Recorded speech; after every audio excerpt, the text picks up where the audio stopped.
katika ulimwengu wa pili alikuwa na kiu ya kuimaliza kazi yake salama ya ukombozi. Sawa ndugu zangu, Yesu Kristo pale msalabani aliona kiu, akanyweshwa sumu.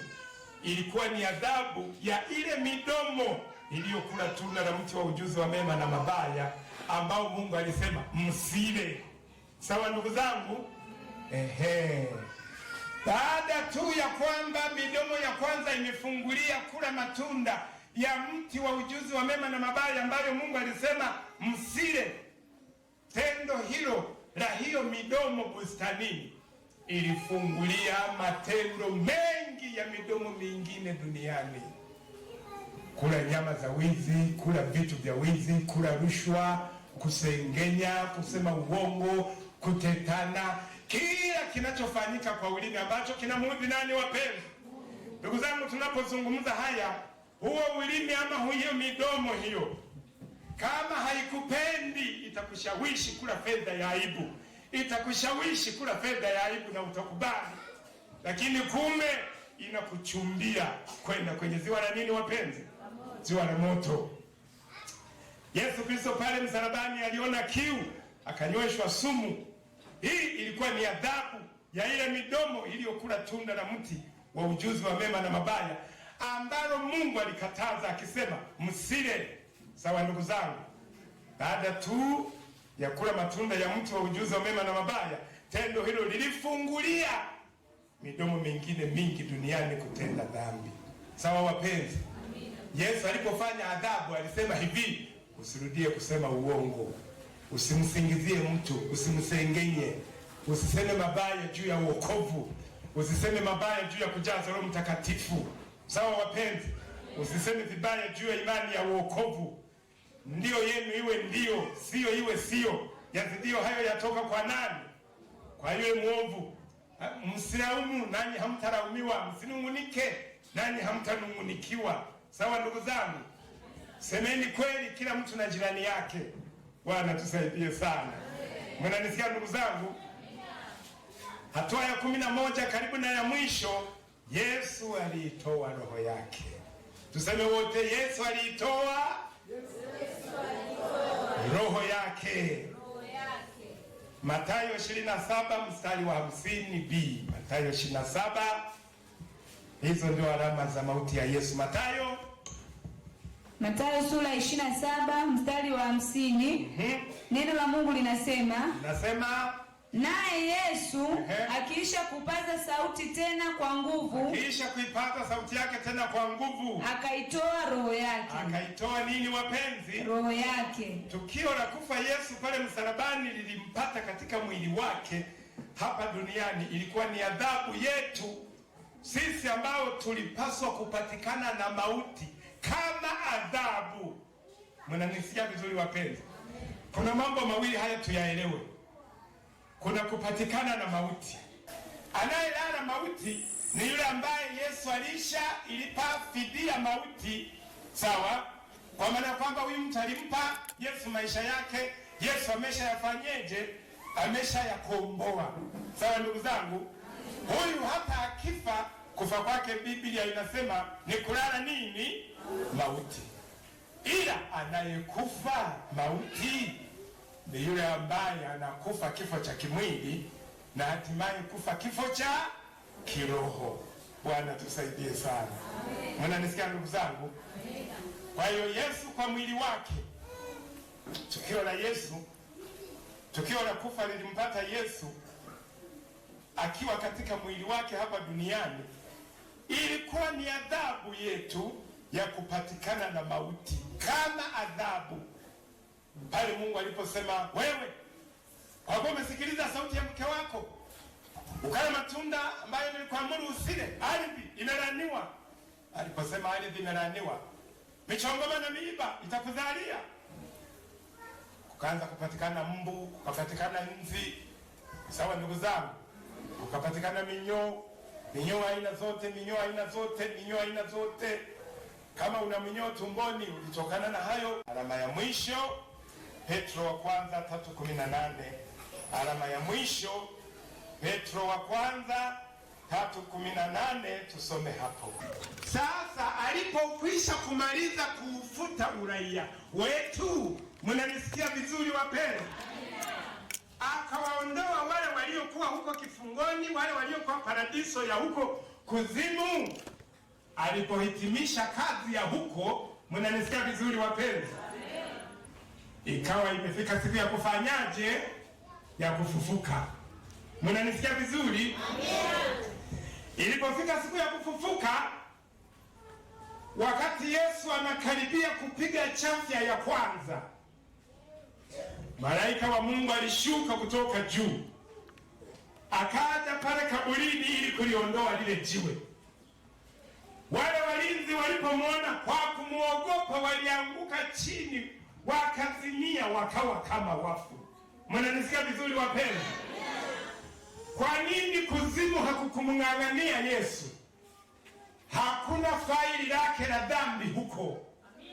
Wale wenye faili zao huko walibaki. Lakini kwa kuwa Yesu hana faili lililomtangulia huko, ni sawa na mtu ukienda kule magereza, kama huna faili kule, unaenda unasalimia tu wafungwa, unawasalimia maaskari, mnazungumza, unarudi. Ila kukikutangulia waraka kule, hebu jaribu uone. Bwana tusaidie sana. Kwa kuwa Yesu hakuwa na waraka rasmi uliomtangulia kuzimu, alipofika tu kulitaharuki, nani amekuja, nani amekuja, nani amekuja. Mnanisikia vizuri? Wakati kuzimu kuna taharuki, anakuita Ibrahimu, njoo. Musa, njoo. Wewe nani? Njoo. Mama nani? Njoo. Nani? Njoo. Sawa ndugu zangu. Anamaliza kuwachomoa wote, kuzimu kunaendelea kutaharuki. Amekuja huyu, nani amekuja? Faili lake liko wapi?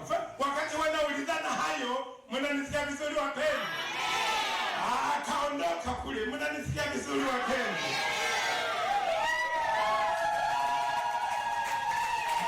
Wakati tendo hilo linafanyika, katika mbingu kwenye hazina ya uimbaji zilikuwa zinaimbwa nyimbo hizi: kaburini kashindwa kumshika jiwe, likatoka mlangoni, alifufuka kwa kushinda kwake, na yeye yuko milele mbinguni.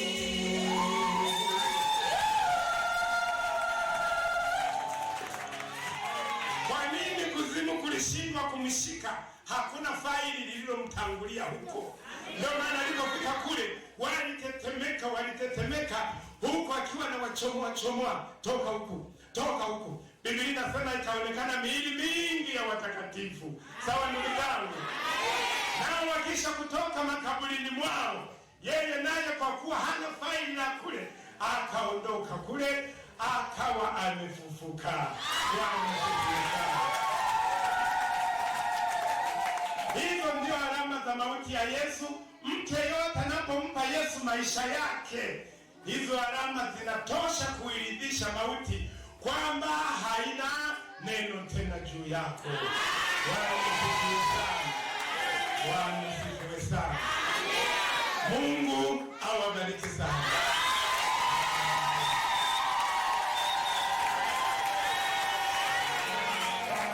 Kupigwa kwa Yesu nasi tumepata kupona na kufufuka kwa shida.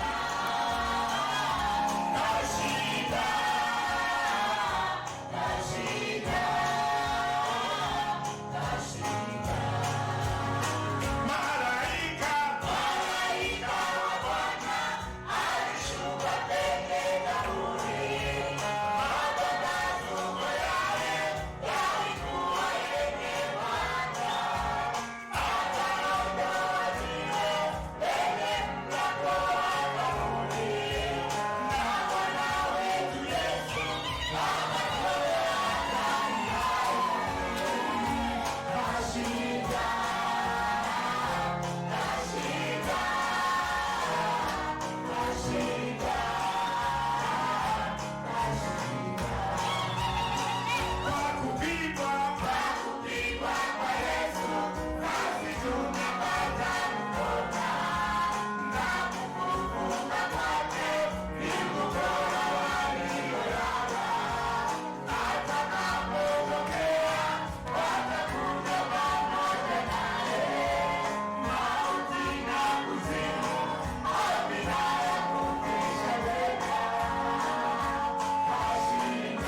nalibariki neema, nalibariki jina lako, nabariki mpango mkakati wa ukombozi wa mwanadamu ambao Yesu Kristo ameukamilisha pale msalabani. Nalibariki jina lako kwa wote tunaokwenda kusherehekea Pasaka ya mwaka huu. Baba, naomba kila mmoja mjalie neema ya kujua kabisa kwamba Yesu alilipa fidia iliyotimia kuridhisha mauti pale msalabani, na kwamba tunawiwa kukabidhi maisha yetu kikamilifu kwa Yesu mwenye uwezo wa kulipa fidia, kwa sababu hapana wokovu mwingine, maana hakuna jina jingine chini ya mbingu litupasalo kuokolewa kwalo wanadamu, bali ni jina la Yesu. Naomba neema ya neno hili, mwana wa Mungu, kote litakaposimuliwa habari hii, kote watakapotazama alama hizi, mwana wa Mungu, alama neema ya neno hili ikafungue vifungo vyote vya uovu. Na kushukuru mwana wa Mungu kwa sababu ulilituma neno hili miaka mingi hata hatujazaliwa duniani. Uliahidi kwamba halitakurudia bure, bali litatimiza kusudi utakalolituma. Asante kwa sababu kusudi hilo linaendelea kutimizwa mahali hapa na kote kwa wasikilizaji na watazamaji wetu. Wape neema ya kutafakari haya, wape neema ya kutafakari haya. Fungua utu wa ndani, fungua macho ya ndani, tuone kwamba kwa jinsi hii Mungu ulitupenda ukamleta Yesu ili atunusuru na kipigo cha kwenye ziwa la moto. Asante kwa kuwa hakuna upendo ulio mwingi zaidi ya huu, mtu kutoa uhai wake kwa ajili yetu. Asante mwana wa Mungu kwa neema hii, naomba ikawafunike, ikanifunike, ikawafunike ndugu hawa, ikamfunike kila atakayesikiliza ushuhuda wa neno hili. Katika jina la Yesu wote tupige kelele tukisema amen.